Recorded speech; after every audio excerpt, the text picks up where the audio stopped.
Sacha, bonjour Monsieur le Président, Mesdames et Messieurs, chers amis, je suis ravi de vous accueillir ici au ministère de la Culture, rue de Valois, pour un exercice que j'affectionne tout particulièrement, qui est la remise de prix littéraires. Il se trouve que j'ai été 12 ans à l'Assemblée, un peu moins de 12 ans à l'Assemblée nationale, et pendant 11 ans, j'ai été membre d'un jury littéraire, d'un prix littéraire, qui est le prix des députés, pour le livre politique. Et c'était une des activités qui m'a été une des activités préférées. C'est un moment exceptionnel de pouvoir partager avec d'autres ce que l'on ressent à la lecture de livres. Et là, en l'occurrence, c'était les livres politiques. Et c'était un moment aussi très agréable d'apaisement, puisque quelle que soit la couleur politique qui était la nôtre, nous avons pu échanger d'une façon très apaisée. On a parlé littérature, on a parlé texte, on a parlé idées, et pas seulement position parfois caricaturale à l'Assemblée nationale. Donc c'était un moment exceptionnel, et donc je suis ravi que ici à au ministère de la Culture, il y a des dorures aussi, c'est pour ça. Au ministère de la Culture, on puisse mettre à l'honneur un prix littéraire. Donc, chers amis de la Maison de la Presse, je suis vraiment aussi ravi de vous accueillir, car nous sommes convaincus, je suis convaincu de l'importance de vos métiers, à la fois en termes économiques, à la fois en termes de cohésion sociale dans les territoires, dans les quartiers, mais aussi bien évidemment en termes culturels, car vous êtes d'une certaine façon des têtes de pont culturelles dans les territoires. Vous savez que nous sommes en pleine présentation et discussion d'une réforme, celle de la distribution de la presse écrite, et qui a comme un de ses objectifs de vous donner davantage de moyens pour exercer vos missions de la meilleure façon possible, donner davantage de moyens aux maisons de la presse pour faire en sorte, aux marchands de journaux, pour faire en sorte que vous puissiez non seulement continuer vos activités, mais les développer au service de ces missions culturelles. Donc je suis vraiment ravi de vous accueillir ici. Je suis vraiment ravi de vous accueillir pour un prix littéraire. Et je vous souhaite une bonne cérémonie de remise de ce prix. Merci à tous. Mesdames et messieurs, chers amis, merci Monsieur le Ministre pour votre accueil dans votre magnifique maison à l'occasion de cet événement que constitue la 50e remise du prix Maison de la Presse. Vous nous recevez dans votre ministère et vous manifestez ainsi l'importance que vous accordez à l'écrit, la presse et le livre, dont notre prix souligne la proximité. Votre invitation traduit également l'attention que vous prêtez à la vitalité des commerces de nos villes et nos villages, représentés par les maisons de la presse. Nous vous en sommes très reconnaissants. Il y a 50 ans, 1969, Alain Poher est président de la République par intérim. En effet, le 27 avril, la France a voté non au référendum sur l'évolution de la Constitution, portant sur la réforme du Sénat et la régionalisation. Le soir même, le général de Gaulle en a tiré les conséquences. Il a quitté ses fonctions, comme il l'avait annoncé. Votre illustre prédécesseur, Monsieur le ministre, André Malraux, pour lequel le général avait créé ce ministère, est en train de faire ses paquets avant de quitter définitivement la vie politique. Dans quelques semaines, Neil Armstrong posera le pied sur la Lune. Mais l'année 69, il y a 50 ans, n'est pas celle de la création du prix des maisons de la presse. En effet, cette année, nous fêtons la 50e remise du prix. Et donc, en vertu de l'arithmétique des intervalles, le prix a été créé il y a 49 ans. Il a été remis pour la première fois le 4 mai 1970 au Cercle interallié. Le paysage politique est tout différent. Georges Pompidou est président de la République. Jacques Chaban-Delmas a succédé à Maurice Couveneur-Muril à Matignon. Et Edmond Michelet est un éphémère ministre de la Culture. 50 ans, un demi-siècle, le monde a changé. Celui de la distribution de la presse tout autant. Aujourd'hui, il y a 61 mandats de dépositaires de presse. En 1970, il n'y en avait plus de 2700. Les dépositaires étaient avant tout les propriétaires de magasins dont ils venaient de créer avec les LNPP l'enseigne des maisons de la presse. En complément de leur activité de marchand, ils assuraient l'approvisionnement de quelques magasins de la commune où se trouvait le leur. Dans le vocabulaire de la profession, on parlait de dépositaires et de sous-dépositaires. Je frémis à l'idée de l'utilisation de cette terminologie aujourd'hui. Le Syndicat national des dépositaires de presse était donc l'organisation professionnelle de ces entités. Et en 1970, la section librairie du syndicat prend l'initiative de créer le prix des maisons de la presse. 2 lauréats pour 2 catégories, le prix roman et le prix document. Le 4 mai, Gabriel Quentin, dépositaire à Laval et président de la section librairie du SNDP, remet leur trophée à Jean Laborde et Jean Pouget, 2 journalistes, à l'Aurore et au Figaro, après une allocution qui se termine par ces mots. Quand vous parcourez nos villes, grandes et petites, mesdames et messieurs, il vous est impossible de ne pas remarquer la Maison de la Presse. C'est souvent l'un des plus beaux magasins de la localité, c'est toujours le plus animé. La profession en est fière et les administrateurs de presse également. Car les maisons de la presse font partie de l'image de marque de la profession. Les véritables maisons de la culture dans nos villes de province, ce sont les maisons de la presse. Au-delà de l'allusion à ce qui faisait alors référence à l'un des piliers de la politique culturelle de Malraux, ces mots résonnent toujours aujourd'hui. L'ambition déployée par Naples avec son projet de rénovation du concept de l'enseigne traduit la volonté de leur conserver leur actualité. Et les marchands ont repris cet emblème culture. Il faut croire que les dépositaires de presse ont toujours été à l'avant-garde de la profession. Et depuis, en 1992, l'NMPP dépose la marque Maison de la Presse et crée le concept qui faisait référence jusqu'à l'année dernière. En 2005, le prix change de nom, il devient prix Maison de la Presse. Il se recentre sur le roman et la catégorie document est supprimée. Il est co-géré par les NMPP et le SNDP. En 2009, les NMPP deviennent Prestalis et en 2014, Naples prend le contrôle de l'enseigne. Depuis cette date, Naples anime notre prix et s'occupe de son organisation. D'autre part, pendant toute cette période, la modernisation de la distribution se poursuit. Le fil conducteur de cette modernisation est la restructuration du niveau 2 de la distribution, fondée sur la concentration des dépositaires. C'est ainsi que leur nombre passe de 2700 à 61.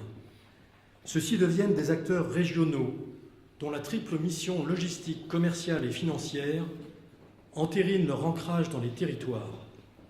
Leur rôle d'animateurs locaux du réseau des marchands de journaux s'impose.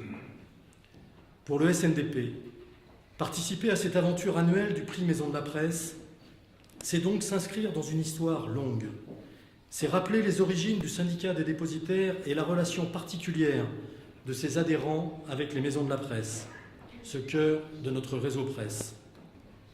La presse et le livre cultivent une proximité à la fois culturelle et commerciale. Depuis 49 ans, notre prix met en lumière cette proximité. Dans quelques instants, il appartiendra à Agnès Ledig de proclamer le nom de notre vainqueur de ce millésime particulier. Agnès a été l'une de nos plus brillantes lauréates avec son très émouvant roman « Juste avant le bonheur » en 2013. Elle a été cette année une présidente de jury très impliquée et très investie dans son rôle. Nous lui en sommes tous très reconnaissants.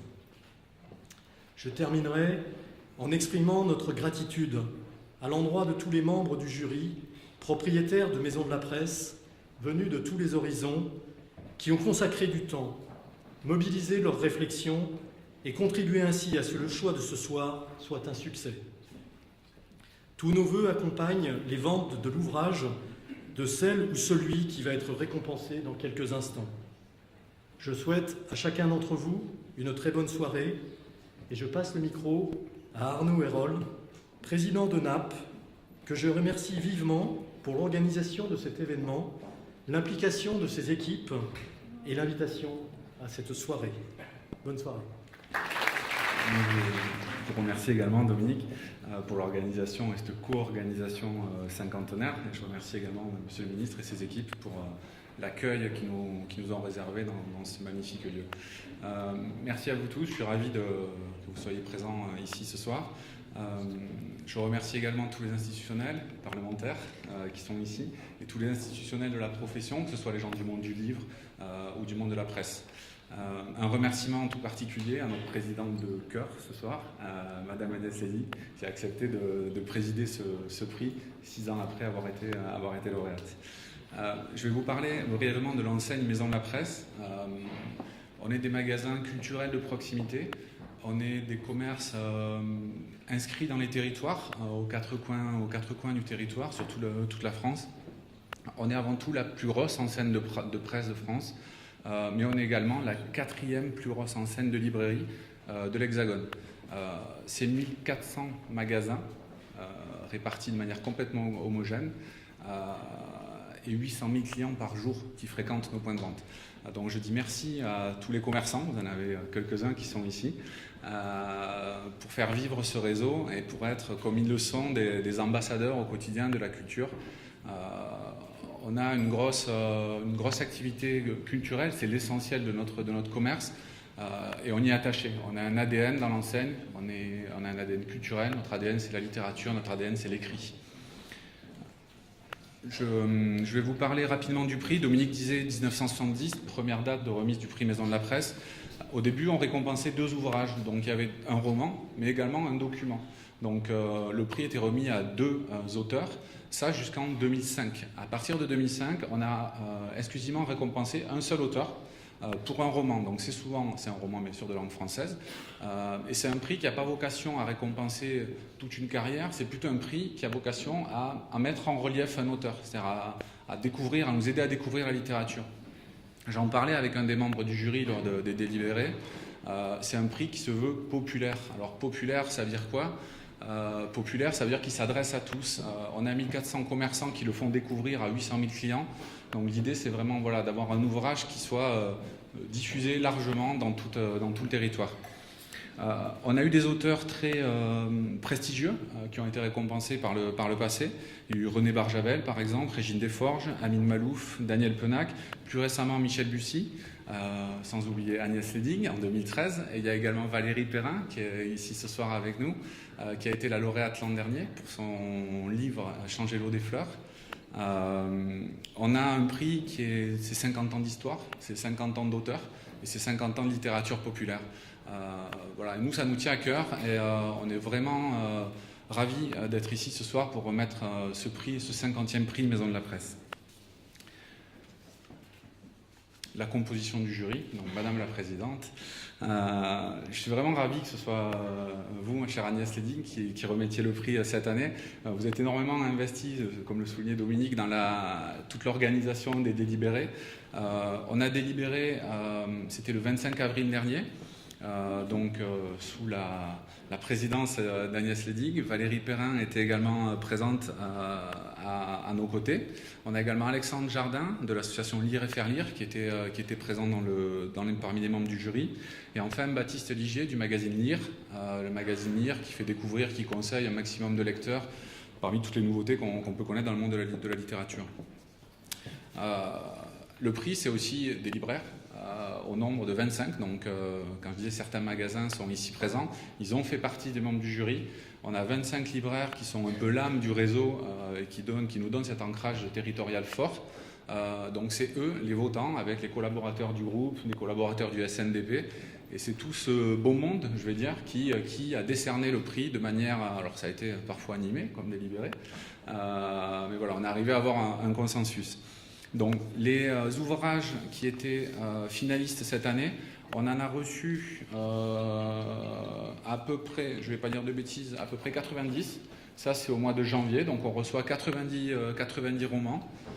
Petit à petit, par comité de lecture successif, cette année on est arrivé à une sélection de 15 ouvrages, puis pour finir à 6, et c'est sur la base des 6 ouvrages qu'ont délibéré les membres du jury. Donc les finalistes cette année étaient donc L'île aux enfants d'Ariane Bois aux éditions Belfond, Un bref désir d'éternité de Didier Le Pêcheur aux éditions J.C. Lattès, L'empathie d'Antoine Renan chez Robert Laffont, Des hommes couleur de ciel de Anaïs Lobé aux éditions L'Observatoire, Surface d'Olivier Norek chez Michel Lafon. Et On n'efface pas les souvenirs de Sophie Renoir chez Albin Michel. Je vais arrêter de parler, je vais bientôt laisser la parole à Agnès. Sachez que l'ouvrage qui sera ce soir lauréat du prix Maison de la Presse, il sera énormément mis en valeur dans tout le réseau par nos commerçants.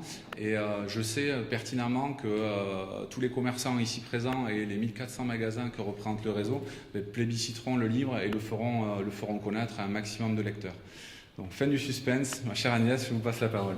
Merci. Le prix Maison de la Presse, heureux cinquantenaire, dont la notoriété n'est plus à démontrer, reçoit, quelle noblesse, l'honneur d'un ministère, pour ensemble fêter cette nouvelle entrée. Je tiens à remercier le réseau tout entier, qui me soutient sans faille, m'accorde sa confiance. Je suis très honorée d'assurer cette année, grâce à votre travail, cette belle présidence. Prix Maison de la Presse, si on regarde bien, en 5 décennies, tous ces noms prestigieux, un sacré palmarès et quelques beaux destins que je souhaite aussi à notre bienheureux. Ce prix est populaire et c'est une qualité. Exigeant, ambitieux, il offre à ses lecteurs, par le biais des libraires, une visibilité qui fait des envieux dans le monde des auteurs. Ces libraires motivés, nous en avons besoin pour soutenir les livres, promouvoir la culture. Ils sont si bien placés pour fabriquer du lien. Aidons-les à en vivre, ils sauvent notre écriture. Les auteurs également ont besoin de soutien, de considération, d'un statut du métier. Écrire est fascinant, le cœur entre les mains, mais notre inspiration doit être protégée. S'il n'a pas eu le prix d'être un peu trop clivant, j'aimerais mettre en avant une plume incroyable. Va après l'empathie, cher Antoine Renan, drapé de ton talent vers une carrière durable. Ce prix Maison de la Presse, synonyme de...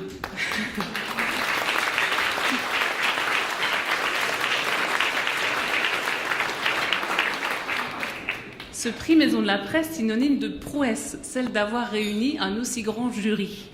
Tout en délicatesse, sans que l'on se connaisse, nous avons réussi, élire le favori. Ce prix Maison de la Presse, comme à son habitude, va couronner ce soir un auteur remarquable. Et vous vous dites qui est-ce ? J'en ai la certitude. Vous allez le savoir. Quel suspense intenable ! C'est tout à son honneur si j'entretiens l'attente. Il sait si bien le faire tout au long du roman, embarquant le lecteur dans la terrible pente de cette vieille affaire qui remonte doucement. Une héroïne blessée qui revient à la vie, des personnages puissants, un humour bien senti, des dialogues aiguisés, une intrigue aboutie, voilà les ingrédients d'un roman réussi. Le prix Maison de la Presse et ses 50 ans d'âge, avec ce nouveau cru au caractère corsé, promet la douce ivresse d'un merveilleux cépage. Sa qualité accrue garantit le succès. J'espère de tout mon cœur, et j'en fais le pari, qu'en chaque bibliothèque, il trouvera sa place, car j'ai l'immense honneur de remettre le prix à Olivier Norek pour son livre Surface. Alors, je ne savais pas qu'il fallait faire un poème, je suis désolé, ça rime pas, vous m'excuserez. 1% des auteurs vivent de leur plume.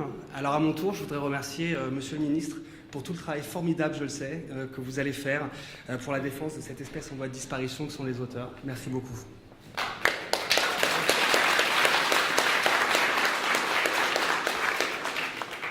J'ai 3 défis à relever ce soir. Le premier, c'est de ne pas vous ennuyer trop longtemps. Les 2 autres sont plus complexes. Il s'agira dans un premier temps de remercier ceux qui m'ont emmené jusqu'ici et dans un second temps de remercier ceux et celles qui me décernent ce prix aujourd'hui. Et selon une logique qui m'est toute propre, je vais commencer par le second point, c'est-à-dire remercier le jury et les maisons de la presse. Je pourrais vous dire et vous promettre toute l'importance des maisons de la presse dans ma toute jeune vie d'auteur, mais je pourrais vous mentir et exagérer. Alors je pourrais vous citer quelques prénoms de ceux qui m'ont accompagné tout au long de ces 6 années et qui sont devenus des camarades pour certains et de vrais amis pour d'autres. Jérôme de la maison de la presse de l'Essac, ou encore Stéphane de la maison de la presse de Quiberon. Mais là encore, vous pourriez vous dire que j'ai fait Google maison de la presse et que j'ai cherché les prénoms des libraires. Mais là où vous m'accorderez qu'il est plus difficile de me soupçonner de flatterie, c'est en ouvrant mon roman et en découvrant que parmi les personnages principaux, il y a Fred et Francine Bousquet, les 2 libraires de la maison de la presse de Decazeville, le village de mes parents, village où se situe aussi l'action de mon roman. Francine a gardé son job de libraire et elle est devenue la mère d'un de mes policiers et quasi la presque généalogiste du village. Fred Bousquet est devenu l'un des adjoints les plus fidèles de mon héroïne. Et c'est à tous ces libraires, et le mot est juste, à tous ces libraires, que je connais et ceux que je vais rencontrer, que je voudrais dire merci. Enfin, j'en arrive au point qui est le plus émouvant pour moi, le moment de remercier Michel Lafon et à travers lui toute la maison Lafon. Les auteurs sont des gens simples, incertains, névrosés, capricieux, dépressifs, instables, lunatiques, insatisfaits, mais simples. Parce qu'il leur faut, tout simplement, un cocon de bienveillance pour les faire accoucher de leurs histoires. Et avec Surface, c'est la 5e histoire que j'ai la chance de vous raconter. Aussi grâce à Huguette Mort, ma directrice littéraire, puisque...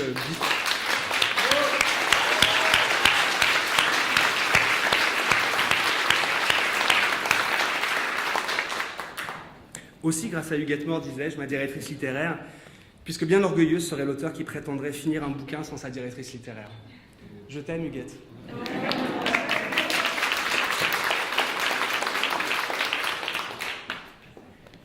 Et enfin, évidemment, à Pocket, qui offre une seconde vie à mes romans. Alors, merci au jury, merci aux maisons de la presse, et merci à toi, Michel.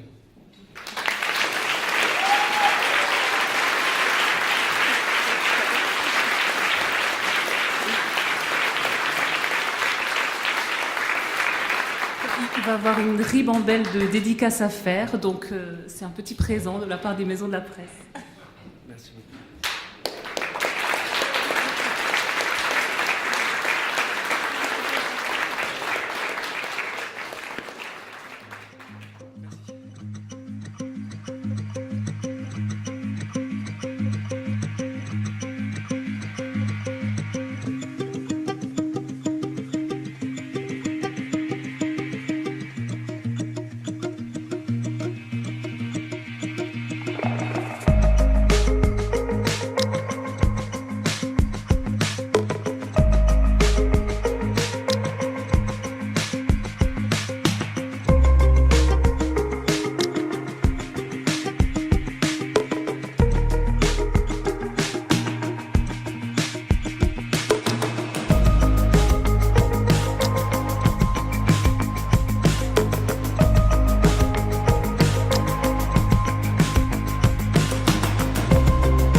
L'envie d'écrire, elle m'est venue à la suite d'un concours de nouvelles sur un site internet que j'ai reçu alors que j'étais en pleine opération de police. Oui, parce que je suis flic depuis 18 ans, mais ça fait 6 ans que je suis plus flic. Alors vous ferez le calcul, c'est compliqué, même moi je m'y perds. Mais voilà, il y a un concours de nouvelles qui arrive sur mon téléphone portable. Je l'efface une fois parce que je pense pas que je peux ou que je sais ou que j'ai envie d'écrire. Je l'efface une deuxième fois quand il arrive dans l'après-midi, puis une troisième fois quand il arrive le soir. Et puis je me dis qu'à la 4e fois où il réapparaît, ce qui est assez étrange, je décide donc en fait de regarder ce que c'est. J'écris une nouvelle et je gagne la 3e place. Et donc c'est à ce moment-là qu'on m'a conseillé d'écrire un roman policier en gardant la sensibilité de cette nouvelle-là et en parlant du quotidien un peu rugueux et testostérone des flics du 93. Et ça, c'était donc mes premiers romans. Alors, Surface, j'avais envie de parler de la reconstruction, de l'acceptation d'un personnage dont j'ai décidé dès les premières pages de le détruire totalement, donc on lui tire dessus, c'est un personnage qui manque de mourir, et surtout j'avais envie de parler d'une personne qui est très chère à mon cœur, d'une héroïne dans ma vraie vie.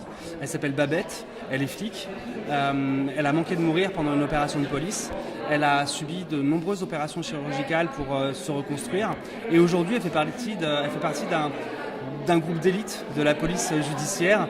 Et donc j'avais envie de mettre à l'honneur ces gens de tous les jours, ces gens du quotidien, les policiers, mais aussi les gendarmes, les militaires, peut-être aussi les enseignants, les aides-soignantes, les infirmiers, en fait tous ces gens qui sont là pour vous et dont on parle trop peu. Et j'avais envie de la mettre en avant et autour de ça je construis une énorme intrigue avec beaucoup de rebondissements et tout ça. Mais d'abord c'est l'humain qui compte, c'est l'humain qui prime. Alors ma réaction quand j'ai appris que j'étais lauréat du prix des Maisons de la Presse, outre le fait que j'ai dansé dans mon salon, que j'ai chanté, que j'ai crié, que j'ai hurlé, le truc c'est que c'est de la physique quantique à bas prix, hein, mais mon livre il n'existe pas. Tant qu'il n'a pas été ouvert, tant qu'il n'a pas été lu, tant qu'il n'a pas été terminé par un lecteur, mon livre n'existe pas. J'ai beau inventer tous les personnages, j'ai beau inventer toutes les histoires, toutes les intrigues et tous les rebondissements, tant que ça n'a pas été lu, ça n'existe pas. C'est comme ce chat dans la boîte en carton. Et donc c'est vraiment vraiment important pour moi qu'il soit lu par le plus grand nombre de personnes, parce qu'après moi ça me permet d'inventer d'autres histoires et de recommencer à laisser mon cerveau imaginer et puis espérer encore avoir de nouveaux lecteurs. Donc le plus important en fait pour un auteur, c'est d'avoir ses lecteurs, parce qu'en fin de compte, sans lecteurs on n'existe pas, et sans lecteurs notre livre il n'existe pas et nos histoires elles n'existent pas. Alors j'entretiens un lien tout particulier avec les maisons de la presse, tout simplement parce que je les connais, parce que j'aime bien faire le service après-vente de mes bouquins. J'écris un bouquin et puis après je suis super curieux de voir le résultat que ça donne sur les lecteurs. Et les lecteurs on les trouve où ? Les lecteurs on les trouve dans les librairies, on les trouve dans les grandes surfaces évidemment, mais on les trouve surtout dans les maisons de la presse. À chaque ville, à chaque village, il y a sa maison de la presse. Et en fait, je pourrais vous dire plein de choses comme ça et vous pourriez ne pas me croire, mais il vous suffit d'ouvrir le livre pour voir que dans mon roman, il y a deux des personnages principaux qui sont des maisons de la presse. Donc il y a la libraire du petit village dans lequel se passe mon intrigue, qui s'appelle Francine Bousquet, et puis il y a son mari Fred. Et Fred, lui, Fred Bousquet, c'est un des personnages aussi de mon roman, c'est un des adjoints de ma policière. Donc ils comptent tellement, ils sont tellement importants pour moi que je les ai carrément mis dans mon roman.